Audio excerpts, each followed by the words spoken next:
നമസ്കാരം. എല്ലാ പ്രേക്ഷകർക്കും MLA.com-ലേക്ക് സ്വാഗതം. ഇന്ന് MLA.com-ൽ നമ്മോടൊപ്പം വൈപ്പിൻ MLA ശ്രീ ടോണി ചെമ്മണിയാണ്.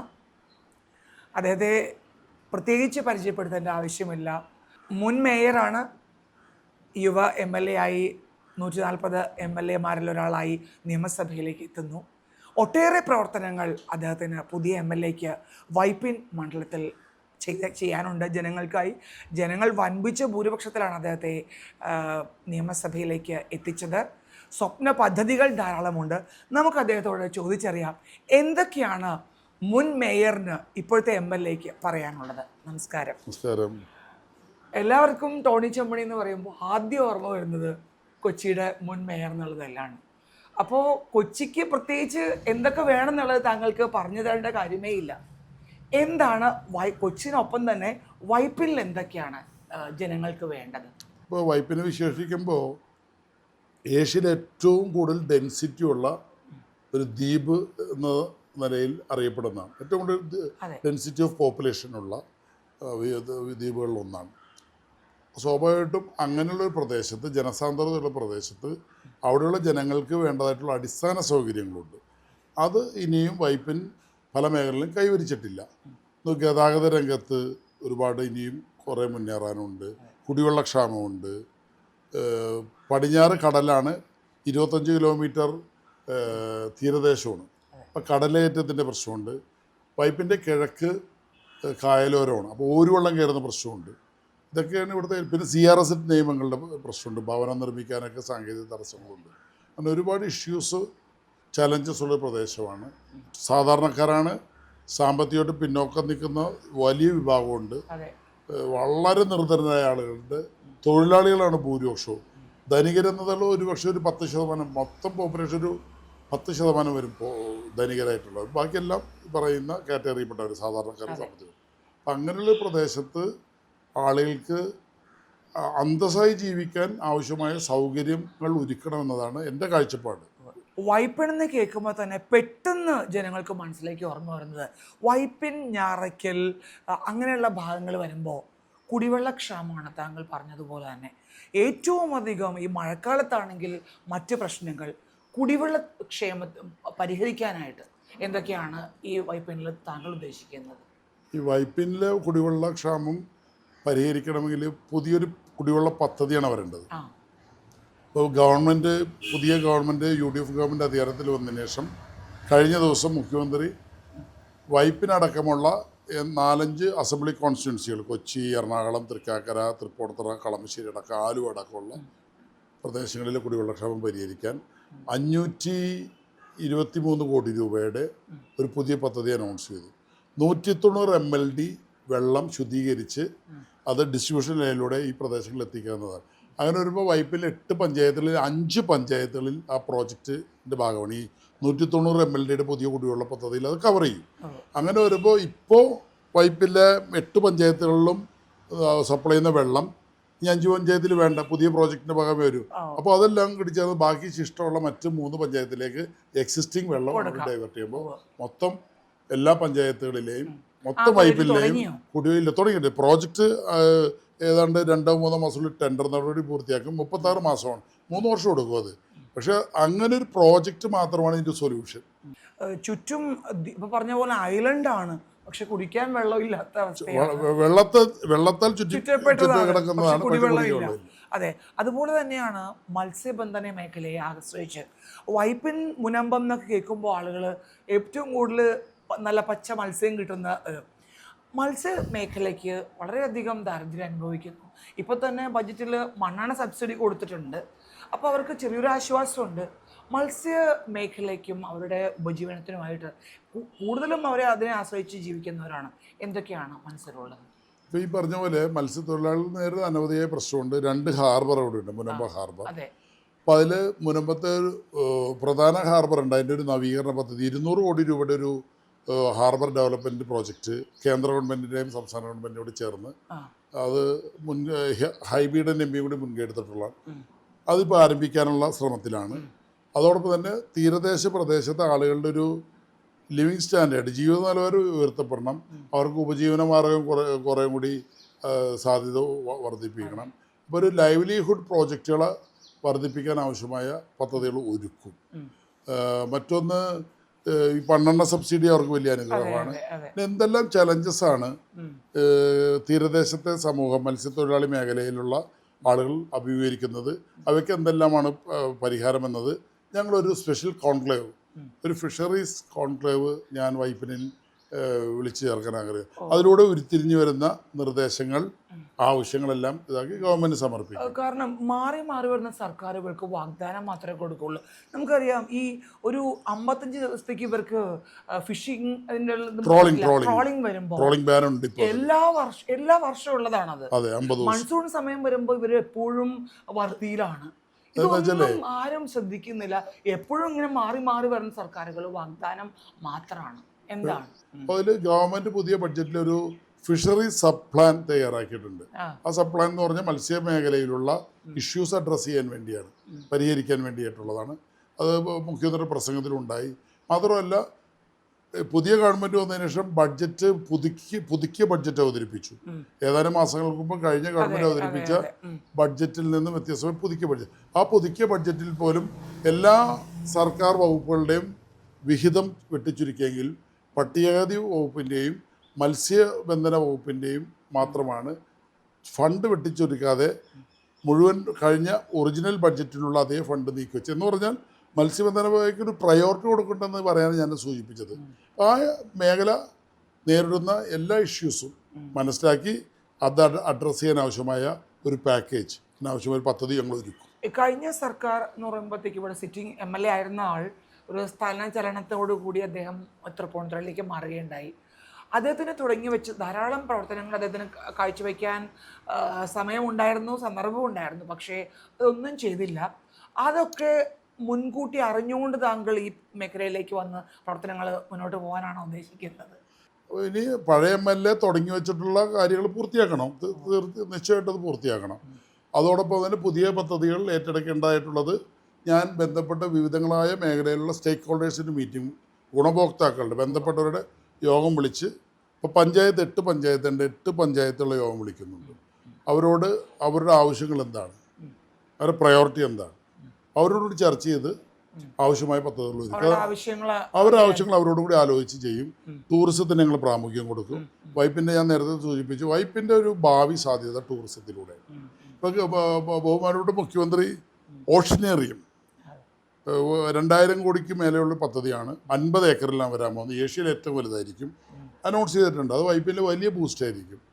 അപ്പോൾ അതനുസരിച്ച് അതടക്കമുള്ള സഞ്ചാരികൾ വൈപ്പിനിലേക്ക് വരാൻ ആവശ്യമായ പദ്ധതികൾ അതാണ് ഞാൻ എടുക്കുന്നത്. ബീച്ച് ഡെവലപ്മെന്റ് കൊച്ചിയോട് ചേർന്ന് കിടക്കുന്ന പ്രദേശത്തുമാണ് വൈപ്പിൻ.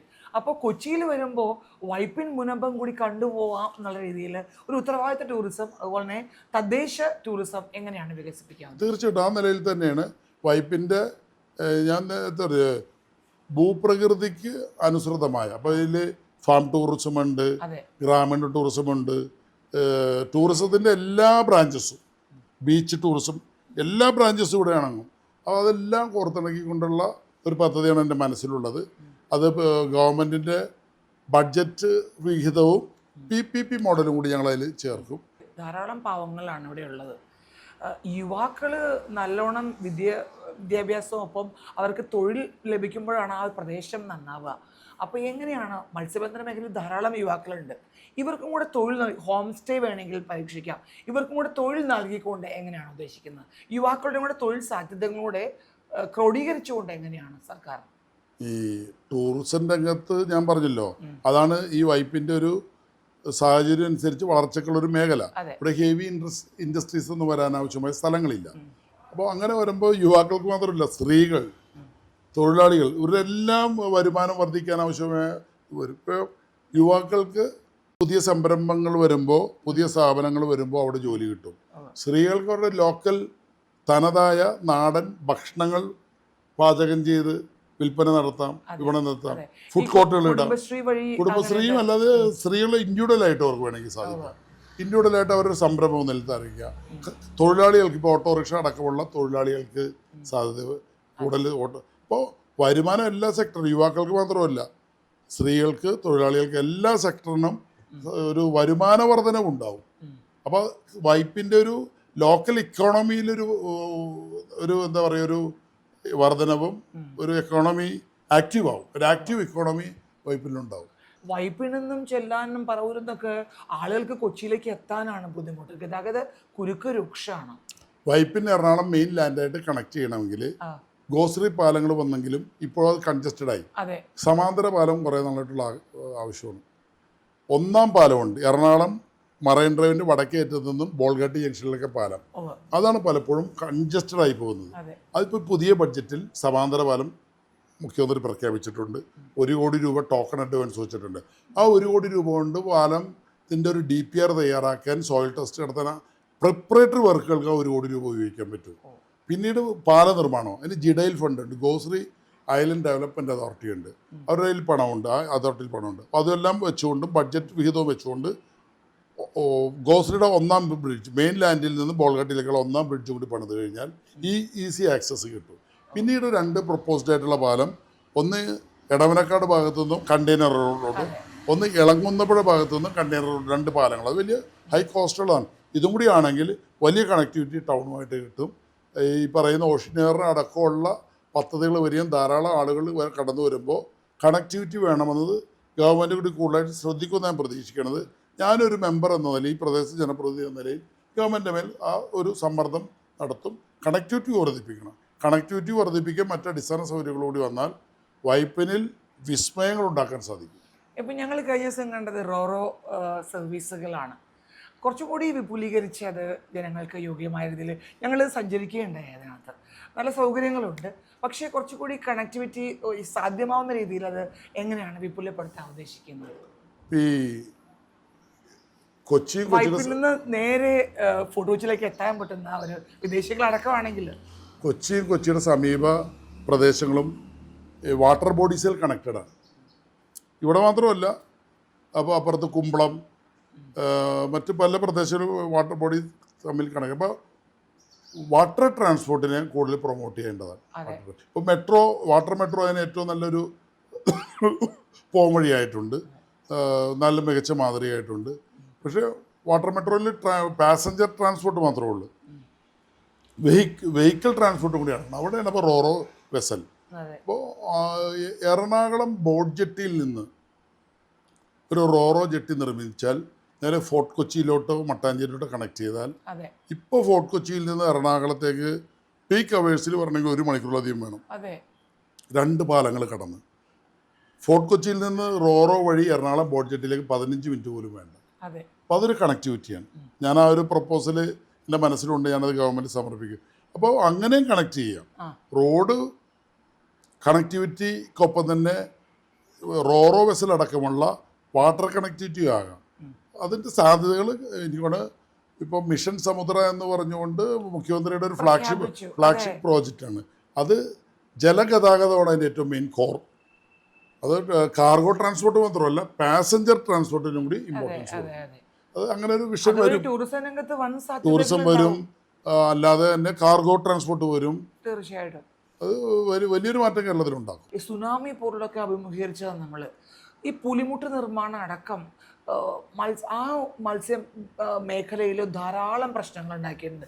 എങ്ങനെയാണ് ഇനിയും ഒരു സുനാമി വന്നാൽ അതിജീവിക്കാനുള്ള ഒരു കരുത്ത് ഒരുപക്ഷെ ഈ ഒരു പ്രദേശങ്ങൾക്ക് ഉണ്ടാവില്ല? എങ്ങനെയാണ് അത് ഒരു മുൻകരുതൽ എന്നുള്ള രീതിയിൽ എന്താണ് ഉദ്ദേശിക്കുന്നത്? ഞാൻ പറയുന്നത്, ഗവൺമെൻറ് ഒരു പുതിയ പ്രോജക്റ്റ് ഉണ്ട്. അത് കേരളത്തിലെ 580 കിലോമീറ്റർ നീളത്തിലുള്ള കടൽ, അത് തീരസംരക്ഷണം ആണ് പ്രോജക്റ്റ്. കടൽ ഭിത്തിയും പുതിയ ബീച്ച് നറിഷ്മെൻ്റ് എന്ന് പറഞ്ഞ പ്രോജക്റ്റ് ഉണ്ട്. കടൽ ഭിത്തി അല്ലാതെ മറ്റു ചില മാർഗ്ഗങ്ങൾ അങ്ങനെ ഉപയോഗിച്ച് ചെയ്യാനാണ് ബഹുമാനപ്പെട്ട അതിൻ്റെ ബന്ധപ്പെട്ട മന്ത്രി, ഇറിഗേഷൻ്റെ ചാർജുള്ള മോൻസ് ജോസഫാണ്. അതേപോലെ ADBയുടെ ലോൺ വാങ്ങി, ലോണിൻ്റെ സഹായത്തോടുകൂടി ADB ലോൺ എടുത്തുകൊണ്ട് കേരളത്തിലെ തീരദേശത്ത് തീരസംരക്ഷണം നടത്താൻ ആവശ്യമായി ബൃഹത്തായൊരു പദ്ധതി ഗവൺമെൻറ് പരിഗണനയിലുണ്ട്. അങ്ങനെ ഒരു വൈപ്പിനോ അങ്ങനെ ഗുണം ചെയ്യും. ഭാവിയിൽ ഇത്തരത്തിലുള്ള സുനാമി പോലത്തെ ഡിസാസ്റ്റർ അല്ലാത്ത കാലവർഷം വരുമ്പോൾ ഉണ്ടാകുന്ന സീ റഫ് ആവുമല്ലോ, കടൽക്ഷോഭം ഉണ്ടാവുമല്ലോ, അതിനെ പ്രതിരോധിക്കാനെല്ലാം ഈ പ്രോജക്റ്റ് കൊണ്ട് പറ്റും. പക്ഷെ വലിയ ഡിസാസ്റ്റർ വന്നാൽ പ്രയാസം തന്നെയായിരിക്കും. ഇതിനൊക്കെ കേന്ദ്ര ഫണ്ടുകൾ ലഭിക്കാൻ ധാരാളം മാർഗങ്ങളുണ്ട്.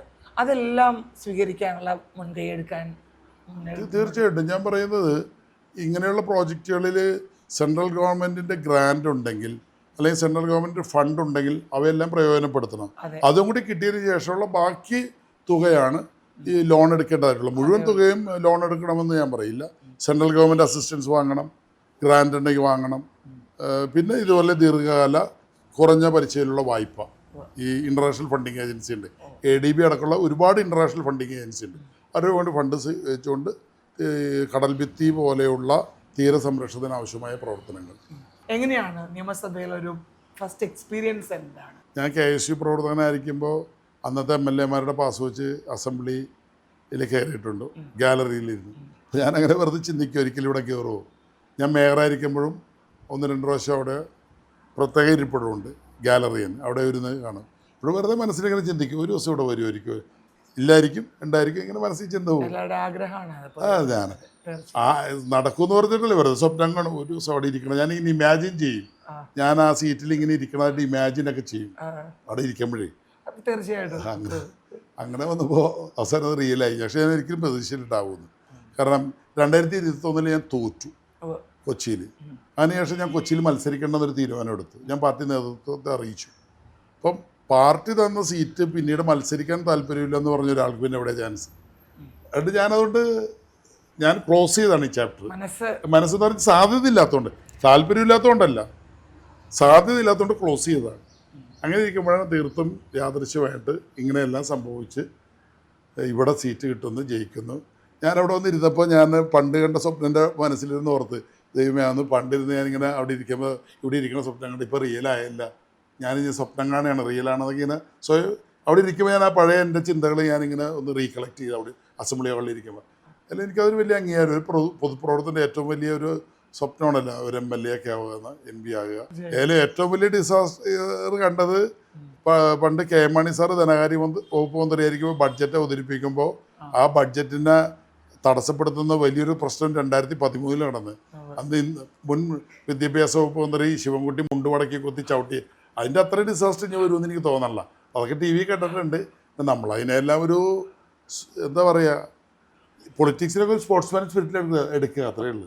പിന്നെ മാത്രമല്ല ഇപ്പോഴത്തെ മുഖ്യമന്ത്രി തന്നെയാണ് ധനമന്ത്രി. അപ്പോൾ സഭയിൽ കുറച്ചുകൂടി അദ്ദേഹത്തിന് ഇതുണ്ട്.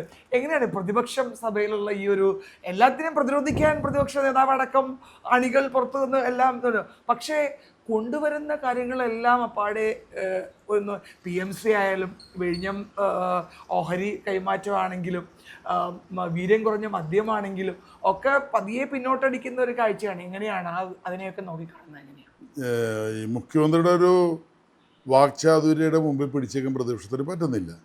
അത് വാക്ചാതുര്യം മാത്രമല്ല, അതിലൊരു മാക്രോ ഫാക്റ്റും ഉണ്ട് CM പറയണതിൽ. എന്തെല്ലാം ആരോപണം അവർ ഉന്നയിക്കുമ്പോൾ അത് ബാക്ക് ഫയർ ചെയ്യുന്നുണ്ട്. ഇപ്പം വീര്യം കുറഞ്ഞ മദ്യമാണെങ്കിൽ ഇതേ വീര്യം കുറഞ്ഞ മദ്യത്തിന് വേണ്ടി CPM പച്ചക്കുടി കാണിച്ചു, PM ശ്രീ പദ്ധതിയിൽ ഒപ്പിട്ടത്. അപ്പോൾ പ്രതിപക്ഷം ഉയർത്തിക്കൊണ്ടുവരുമെങ്കിലും അതിന് നിഷ്പ്രഭമാക്കുന്ന നിലയിലാണ് മുഖ്യമന്ത്രിയുടെ ഭാഗത്തു നിന്നുണ്ടാകുന്ന പ്രതികരണം. അതിശക്തമായ ഭാഷയിലും ഒഴുക്കിലും അതിനെ പ്രതിരോധിക്കാൻ ഇപ്പോൾ പ്രതിപക്ഷത്തിന് സാധിക്കുന്നില്ല. അത് അസംബ്ലിയുടെ അകത്ത്, ഫ്ലോറിനകത്ത് പ്രതിപക്ഷം ഇപ്പോൾ ദുർബലമാണ്. അത് CM-നോട് പറഞ്ഞു നിൽക്കാനുള്ള ഒരാളിപ്പോൾ പ്രതിപക്ഷത്തില്ല. അത് പറഞ്ഞു നിൽക്കുക എന്നുള്ളത് വെറുതെ പറഞ്ഞു നിൽക്കുകയല്ല, കൃത്യമായ വസ്തുത അടിസ്ഥാനത്തിലാണ് മുഖ്യമന്ത്രി സഭയിൽ കാര്യങ്ങൾ അവതരിപ്പിക്കുന്നത്. അതുകൊണ്ട് അവിടെ അമ്പേ പതറി പോകുന്നുണ്ട്. പിന്നെ എനിക്ക് തോന്നുന്നു ഈ 5 വർഷം ഭൂരിപക്ഷം കൊണ്ട് മാത്രമല്ല, ഇപ്പോൾ 102 പേരുടെ ഭൂരിപക്ഷം UDF-നുണ്ട്, മൃഗീയമായ ഭൂരിപക്ഷം ഭരിച്ചുകൊണ്ടുപോകാൻ. പക്ഷേ കൃത്യമായൊരു കാഴ്ചപ്പാട് ഈ ഗവൺമെൻറ്റിനുണ്ട്, ഒരു വിഷനുണ്ട്. ഏതെങ്കിലും കാര്യങ്ങൾ കൊണ്ടുവരുമ്പോൾ അതിനെ എതിർത്താൽ ആ എതിർക്കുന്നതിനെ പ്രതിരോധിക്കാനും അതിനെ സാധൂകരിക്കാനും പ്രതിപക്ഷത്തിൻ്റെ ഒന്നുമില്ല. എതിർക്കാൻ വേണ്ടി എതിർക്കുക. ഉമ്മൻചാണ്ടി സാർ വിഴിഞ്ഞം കൊണ്ടുവന്നപ്പോൾ 6000 കോടിയുടെ അഴിമതി ആരോപിച്ചവരാണ്. പദ്ധതി 7000 കോടിയുടെ, അതിൽ 6000 അഴിമതിയാണെന്ന് പറഞ്ഞവരാണ്. സ്മാർട്ട് സിറ്റി പദ്ധതി കൊണ്ടുവന്നപ്പോൾ ഇതുപോലെ റിയൽ എസ്റ്റേറ്റാണ് വെട്ടിപ്പ. അപ്പോൾ അങ്ങനെ എതിർത്തുകൊണ്ട് ജനങ്ങൾ നിൽക്കില്ല. ഫാക്റ്റ് വേണം. ഫാക്ച്വലായിട്ട് എതിർത്താൽ നമുക്ക് അത് ചർച്ച ചെയ്യാം. ഒന്നുമില്ലാത്ത ബഹളം വെച്ചാൽ അത് ജനം ഇനി വിശ്വസിക്കില്ല. അതുകൊണ്ട് കൃത്യമായൊരു വിഷൻ ഇട്ടുകൊണ്ട് ഗവൺമെൻറ് മുന്നോട്ട് പോകും. ഗവൺമെൻറ് കാലാവധി നന്നായി പൂർത്തിയാക്കും. തുടർഭരണം കിട്ടാൻ ആവശ്യമായ വലിയ പദ്ധതികൾ 5 വർഷം നടക്കുവാൻ സംശയമില്ല. ഇപ്പോൾ ഒരു പ്രാവശ്യം MLA സ്ഥാനത്ത് നിന്ന് തോറ്റുപോയി. പാർട്ടിയിൽ ഇപ്പോഴും ചേരുതിരിഞ്ഞുള്ള ആക്രമണങ്ങൾ വ്യക്തമാണ്. ഒറ്റക്കെട്ടായി UDF ആണെന്ന് പറയുമ്പോഴും ചില അസ്വാരസ്യങ്ങൾ പലതരത്തിൽ നിന്നും കോണുകളിൽ നിന്നും വരുന്നുണ്ട്. അങ്ങനെ ഒരു അതിനൊരു ഇര കൂടിയാണ് താങ്കൾ തോറ്റുപോയത് കൊണ്ട്. അങ്ങനെ ഒരു ഒറ്റക്കെട്ടായി പാർട്ടി മുന്നോട്ട് പോവുകയാണ്. ഇനിയും ഈ പാർട്ടിയിലും മാറ്റങ്ങൾ വരേണ്ടതല്ലേ? എങ്കിലല്ലേ അടുത്ത ഊഴം സാധ്യമാവൂ. എങ്ങനെയാണ് അതേക്കുറിച്ച്? എൻ്റെ ശ്രദ്ധയിൽ അങ്ങനെ ചേരുവരുണ്ടാകുന്ന എനിക്ക് മനസ്സിലാക്കാൻ സാധിച്ചിട്ടില്ല കേട്ടോ. എനിക്ക് മനസ്സിലാക്കാൻ സാധിച്ചിട്ടില്ല ചേരുവ. പിന്നെ ഞാനെങ്ങനെ ഇരയാന്ന് എനിക്കറിയില്ല. ഞാൻ രാഷ്ട്രീയ കാരണങ്ങൾ കൊണ്ട് തോറ്റതാണ്. അന്ന് 2020 പോലത്തെ ഒരു പാർട്ടി അന്ന് അവിടെ സ്വതന്ത്രമായി മത്സരിച്ചപ്പോൾ അവർ നേടിയ വോട്ടാണ് എൻ്റെ പരാജയത്തിന് കാരണം. BJPയുടെ ഒപ്പമായവർ. അതെ, BJPയുടെ പോയി. അതുകൊണ്ട് ഈ പറയുന്നത് UDF വ്യത്യസ്തമായ അഭിപ്രായങ്ങൾ പറയണതിന് അസാരസ്യം എന്ന് പറയേണ്ടതില്ല. ഒരു ജനാധിപത്യ പാർട്ടിയിൽ ഫ്രീഡം ഓഫ് എക്സ്പ്രഷനുണ്ട്. അഭിപ്രായങ്ങൾ പങ്കുവെക്കാനും അഭിപ്രായങ്ങൾ തുറന്നു പറയാനും വ്യത്യസ്തമായ അഭിപ്രായങ്ങളുണ്ടെങ്കിൽ അത് പ്രകടിപ്പിക്കാനുള്ള ഒരു ഫ്രീഡം കോൺഗ്രസിലും UDF ഉണ്ട്. അതൊരു പക്ഷേ ലീക്ക് ചെയ്ത് മാധ്യമങ്ങൾക്ക് കിട്ടുന്നുണ്ടാവും. ആത്യന്തികമായിട്ട് ഒരുമിച്ചിരുന്ന് അതിലൊരു സൊല്യൂഷനിൽ എത്തുന്നുണ്ടോ? അത് എത്തുന്നതിന് സംശയമില്ല. കാരണം ഞങ്ങൾ 10 വർഷം അധികാരത്തിൽ നിന്ന് പുറത്തു നിന്നപ്പോൾ ഒരുപാട് കഷ്ടപ്പെട്ടിട്ടുണ്ട് കേരളത്തിലെ കോൺഗ്രസിൻ്റെ UDFിൻ്റെ പ്രവർത്തകർ. ആ കഷ്ടപ്പാട് സഹിച്ച് 10 വർഷം ഈ പാർട്ടിക്ക് വേണ്ടി മുന്നണിക്ക് വേണ്ടി നിന്നു. അവരുടെയും കൂടി ശ്രമഫലമായിട്ടാണ് ഈ അധികാരം കിട്ടിയത്, ഭരണം കിട്ടിയത്. ഉണ്ട് നേതാക്കന്മാർ, മന്ത്രിസ്ഥാനം വഹിക്കുന്നവരും ഞാനടക്കമുള്ള MLA സ്ഥാനം വഹിക്കുന്നവരും പ്രവർത്തകർ വിയർപ്പ് മറക്കാൻ ഞങ്ങൾക്ക് സാധിക്കില്ല. ഞങ്ങളെ വിശ്വസിച്ചൊരു ജനവിഭാഗമുണ്ട്. അവരെ നോക്കി കുഞ്ഞനം കുത്താനും ഞങ്ങൾക്ക് സാധിക്കില്ല. അതുകൊണ്ട് എല്ലാം പരിഹരിച്ച് മുന്നോട്ട് പോകാനുള്ള ഒരു ആർജവവും വിവേകവും UDFിൻ്റെ നേതൃത്വം പ്രകടമാക്കുമെന്ന് എനിക്കുറപ്പുണ്ട്. ഞാനതാണ് പ്രതീക്ഷിക്കുന്നത്. ഏകാധിപത്യ ശൈലിയായിട്ട് വന്നതുകൊണ്ടാണ് അവർക്ക് പിണറായി ക്യാപ്റ്റൻസി, അതുകൊണ്ട് തന്നെയാണോ അവര് അങ്ങനെ നല്ലൊരു പ്രതിപക്ഷ നേതാവ്, ആദ്യമായിട്ടൊരു പ്രതിപക്ഷ നേതാവ്, നല്ലൊരു പ്രതിപക്ഷ നേതാവാണോ പിണറായി? എങ്ങനെയാണ് അത് അദ്ദേഹം തെളിയിക്കേണ്ട, കാലം തെളിയിക്കേണ്ട. ഞാനൊരാളെ അങ്ങനെ ജഡ്ജ് ചെയ്യാൻ തയ്യാറില്ല. പക്ഷേ അദ്ദേഹത്തിൻ്റെ ഒരു പ്രായവും അദ്ദേഹത്തിന് ഇപ്പോൾ പാർട്ടിയിൽ നേരിടുന്ന പ്രശ്നങ്ങളും അയാൾക്കൊരു അദ്ദേഹത്തിൻ്റെ ഒരു പ്രതിപക്ഷ നേതാവായി തുടർന്നു പോകാൻ സാധിക്കുമെന്ന് ഞാൻ സംശയിക്കുന്നുണ്ട്. കാരണം കഴിഞ്ഞ 5 വർഷത്തെ ഭരണം ജനം അങ്ങേയറ്റം വെറുത്തിട്ടുണ്ട്, സംശയമില്ല. എൻ്റെ പൂർണ്ണമായ ഉത്തരവാദിത്വം മുഖ്യമന്ത്രി ശ്രീ പിണറായി വിജയനാണ്. അദ്ദേഹം കുടുംബത്തിന് വേണ്ടി കൈവിട്ട് കാര്യങ്ങൾ ചെയ്തു വന്ന ഒരു ധ്വനി പൊതുസമൂഹത്തിലുണ്ട്, പാർട്ടി പ്രവർത്തകരുടെ ഇടയിലുണ്ട്. അത് ശരിയാണോ തെറ്റാണോ എന്നൊക്കെ കാലം തെളിയിക്കട്ടെ. ആ ധ്വനിയുണ്ട്. അതുകൊണ്ട് തന്നെ അദ്ദേഹം ഇപ്പോൾ ഒരു ദുർബലനായ രാഷ്ട്രീയ നേതാവായിട്ടാണ് ഇപ്പം ഈ തെരഞ്ഞെടുപ്പിന് ശേഷം മനസ്സിലാക്കുക. അദ്ദേഹം ചോദ്യം ചെയ്യപ്പെട്ട് തുടങ്ങി. വിദ്യാഭ്യാസം എല്ലാം കൊച്ചി തന്നെയായിരുന്നു. എങ്ങനെയായിരുന്നു വിദ്യാഭ്യാസ കാലഘട്ടത്തിൽ KSU അങ്ങനെയാണല്ലോ ഈ രംഗത്തേക്ക് എത്തിയത്? എങ്ങനെയായിരുന്നു ആ കാലഘട്ടങ്ങൾ? എങ്ങനെയാണ്? ഞാൻ കോളേജിൽ പഠിക്കുമ്പോൾ എൻ്റെ സെയിൻറ്റ് ആൽബർട്ട്സ് ഞാൻ എൻ്റെ വിദ്യാഭ്യാസം ആരംഭിക്കുന്നത് സെവൻത്ത് അഡ്വൻറ്റിസ്റ്റ് സഭയുടെ ഒരു സ്കൂളുണ്ട് കലൂരിൻ്റെ നാട്ടിൽ, ICCS സിലബസ്. അവിടെയാണ് 7ാം ക്ലാസ് വരെ സെവൻത്ത് അഡ്വൻറ്റിസ്റ്റ് SDA. അതിനുശേഷം സെയിൻറ്റ് ആൽബർട്ട് സ്കൂളിൽ വന്നു. സ്കൂളിൽ വന്നപ്പോൾ സ്കൂളിലെ സൗഹൃദ ബന്ധമാണ് എന്നെ ഒരു രാഷ്ട്രീയക്കാരനായി മാറ്റിയത്. ആക്റ്റീവായി പൊളിറ്റിക്സ് വന്നത് ഒന്നാം വർഷം പ്രീ ഡിഗ്രിക്ക് കയറിയപ്പോഴാണ് ആക്റ്റീവ് പൊളിറ്റിക്സ്. അതും അവിടെ തന്നെയായിരുന്നു, ആൽബർട്ട്സിലായിരുന്നു. 5 വർഷം അവിടുത്തെ വിദ്യാർത്ഥിയായിരുന്നു. കോളേജ് യൂണിയൻ്റെ ജനറൽ സെക്രട്ടറി ആയിരുന്നു. യൂണിവേഴ്സിറ്റി യൂണിയൻ്റെ കൗൺസിലറായിരുന്നു. KSUവിൻ്റെ യൂണിറ്റ് പ്രസിഡൻ്റായിട്ടാണ് ഞാൻ ആരംഭിക്കുന്നത് 1ാം വർഷം ഡിഗ്രിക്ക് പഠിക്കുമ്പോൾ. അതാണ് എൻ്റെ ആദ്യത്തെ ഒരു സംഘടനാ പദവി എന്ന് പറഞ്ഞാൽ college unit president, KSU college unit president. അങ്ങനെ തുടങ്ങി KSU ജില്ലാ സെക്രട്ടറിയായി, യൂത്ത് കോൺഗ്രസ് സ്റ്റേറ്റ് സെക്രട്ടറിയായി, DC സെക്രട്ടറിയായി, KPC സെക്രട്ടറിയായി. 2000 നടന്ന തദ്ദേശ തെരഞ്ഞെടുപ്പിൽ ഞാൻ എൻ്റെ നാട്ടിൽ നിന്ന് KSUവിൻ്റെ ഭാരവാഹിയായിരുന്നു. 30 വയസ്സ് അതിൻ്റെ കൗൺസിലറായി. 5 വർഷം കഴിഞ്ഞ വനിതാ വാർഡായി മാറി നിന്നു. അതേ വാർഡ് 2010 ജനറൽ വാർഡായപ്പോൾ മത്സരിച്ച് ജയിച്ചു. UDFിന് ഭൂരിപക്ഷം കിട്ടി. വളരെ യാദൃശ്യമായിട്ട് ഞാൻ മേയറായി. 5 വർഷം മേയർഷിപ്പിൽ ഇരിക്കാൻ അവസരം ലഭിച്ചു. അത് വലിയൊരു പൊളിറ്റിക്കൽ കരിയറിൽ എനിക്ക് വലിയ മാറ്റം ഉണ്ടായി. പിന്നെ അസംബ്ലി ഇലക്ഷനിൽ അവസരം കിട്ടി. 2016 എൻ്റെ മേയർഷിപ്പ് കഴിഞ്ഞ ഉടനെ കിട്ടിയില്ല. പിന്നീട് 2021 കിട്ടിയത്. പക്ഷെ അപ്പോൾ പൊളിറ്റിക്കൽ ക്ലൈമറ്റ് അനുകൂലമല്ലായിരുന്നു, തോറ്റുപോയി. വളരെ അപ്രതീക്ഷിതമായിട്ടാണ് എൻ്റെ എല്ലാം. ഞാനും വൈഫും 2 പേരാണ്. കുട്ടികളില്ല. 4 ബ്രദേഴ്സാണ്. അവർ പുള്ളിക്കാരി വർക്ക് ചെയ്യാണ്. ഒമാൻ എയർ എന്ന് പറഞ്ഞ ഒരു ട്രാവൽ കമ്പനിയിലാണ്. പക്ക ഒരു കൊച്ചിക്കാരനാണ്, പക്ക ഒരു കലൂർക്കാരനാണ്. എൻ്റെ സ്ലാങ്ങും തനി എറണാകുളം സ്ലാങ് ആയിരിക്കും. അതെ അതെ. അപ്പോൾ അങ്ങനെയുള്ള എന്താണ് ഹോബികളൊക്കെ? എന്താ, യാത്രയാണോ, സിനിമ കാണോ, എങ്ങനെ, എന്തൊക്കെയാണ്? ബുക്ക് വായനയാണോ, എന്താണ്? യാത്ര വരയ്ക്കോ? അല്ല, യാത്ര എനിക്ക് ഹോബിയാണ്, യാത്ര ഇഷ്ടമാണ്. അധികം ട്രാവലൊന്നും ചെയ്തിട്ടില്ല. ട്രാവൽ ചെയ്തിട്ടുണ്ട്. ഞാൻ മേയറായിരിക്കുമ്പോൾ കുറച്ച് വിദേശ രാജ്യങ്ങളിലൊക്കെ എനിക്ക് പോകാൻ അവസരം ലഭിച്ചു. അതൊക്കെ പരമാവധി പ്രയോജനപ്പെടുത്തി. കോർപ്പറേഷൻ ഫണ്ട് ഉപയോഗിച്ചിട്ടില്ല കേട്ടോ. കോർപ്പറേഷൻ ഫണ്ട് ഉപയോഗിച്ചിട്ടില്ല. സംഘാടകർ തന്നെയാണ് യാത്രാ ചെലവ്, താമസ ട്രാവൽ അക്കോമഡേഷൻ അവരെ തന്നത്. അങ്ങനെ യാത്ര ചെയ്തിട്ടുണ്ട്. യാത്ര ചെയ്യാൻ ഇഷ്ടമാണ്. വായന അങ്ങനെ വലിയ വായനകളൊന്നുമില്ല, പത്രം വായിക്കും, അത്രേ ഉള്ളൂ. ആരാണ് പൊളിറ്റിക്സിലെ ഒരു റോൾ മോഡൽ എന്ന് പറയുമ്പോൾ പെട്ടെന്ന് മനസ്സിലേക്ക് ഓർമ്മ വരുന്നത് ആരെയാണ്? ഉമ്മൻചാണ്ടി സാറായിരിക്കും റോൾ മോഡൽ എന്ന് പറഞ്ഞാൽ. എങ്ങനെയാണ് പൊളിറ്റിക്സിൽ ഹാർഡ് വർക്ക് ചെയ്ത് ആളുകളുടെ ഒരു മനസ്സിൽ കയറാൻ സാധിക്കും. രണ്ടുപേരുണ്ട് കേട്ടോ. ഒന്ന് തന്നെ അതിശയിപ്പിച്ചത് ഏക്കാരനെയാണ്. എങ്ങനെയാണ് ഒരു കളങ്കരഹിതനായിട്ട് ആർഭാടങ്ങളില്ലാതെ ഇങ്ങനെ ഇന്നത്തെ പൊളിറ്റിക്സിൽ എങ്ങനെ അദ്ദേഹത്തെ പോലത്തെ ആളുകൾക്ക്, ഇപ്പോഴും അതേ ആക്റ്റീവ് പൊളിറ്റിക്സിൽ മാറിയെങ്കിൽ പോലും ഒരു രാജ്യത്തിൻ്റെ പ്രതിരോധം തന്നെയായിരുന്നു 10 വർഷം. അദ്ദേഹം അതൊന്നും എൻജോയ് ചെയ്തിട്ടൊന്നുമില്ല. സാധാരണ ഇവിടെ പഞ്ചായത്ത് മെമ്പറായാൽ അല്ല പഞ്ചായത്ത് പ്രസിഡന്റായാൽ തന്നെ ഉടനെ ജീവിത സൗകര്യങ്ങൾ മാറുന്ന കാണും. അല്ല, അവരൊക്കെ ഒരു രാഷ്ട്രീയത്തിലെ ഒരു അങ്ങനെ ഒരു ആർഭാടമാക്കാൻ ശ്രമിച്ചതല്ല. അങ്ങനെ അദ്ദേഹം വിസ്മയമാണ്. ഉമ്മൻചാണ്ടി സാറിൻ്റെ ഒരു കഠിനാധ്വാനം, അദ്ദേഹത്തിന് ആളുകളുമായിട്ടുള്ള നിരന്തരമായി മടുപ്പില്ലാതെ സമ്പർക്കം ചെയ്യണം. രാവിലെ മുതൽ വൈകുന്നേരം എത്ര പേരായിട്ട് ഒരു ദിവസം 1000 പേരെ കണ്ടാലും അദ്ദേഹം ടയേർഡാകും. അപ്പോൾ അത് ഇതാണ്. അപ്പോൾ അവരാണ് രണ്ടുപേരും എൻ്റെ ഒരു റോൾ മോഡൽ എന്നത് വേണമെങ്കിൽ എനിക്ക് പറയാം. അപ്പോൾ അദ്ദേഹം സൂചിപ്പിച്ചതുപോലെ തന്നെ വൈപ്പിൻ തീർച്ചയായിട്ടും ഒരു ഐലൻഡാണ്. ധാരാളം വികസന പ്രവർത്തനങ്ങൾ വൈപ്പിനിൽ വരേണ്ടതുണ്ട്. സ്വപ്ന പദ്ധതികൾ ധാരാളം ശ്രീ ടോണി ചെമ്മണ്ണയുടെ മനസ്സിലുണ്ട്. ഇപ്പോൾ ഭരിക്കുന്ന UDF കൂടി ആവുമ്പോൾ അതിലെല്ലാ ഫണ്ട് അടക്കം എല്ലാം വിനിയോഗിച്ച് സ്വപ്ന പദ്ധതികൾ യാഥാർത്ഥ്യമാകും. മറ്റ് മുൻ നേതാക്കൾ തുടങ്ങി വച്ച പദ്ധതികൾ പൂർത്തീകരിക്കാനുണ്ട്.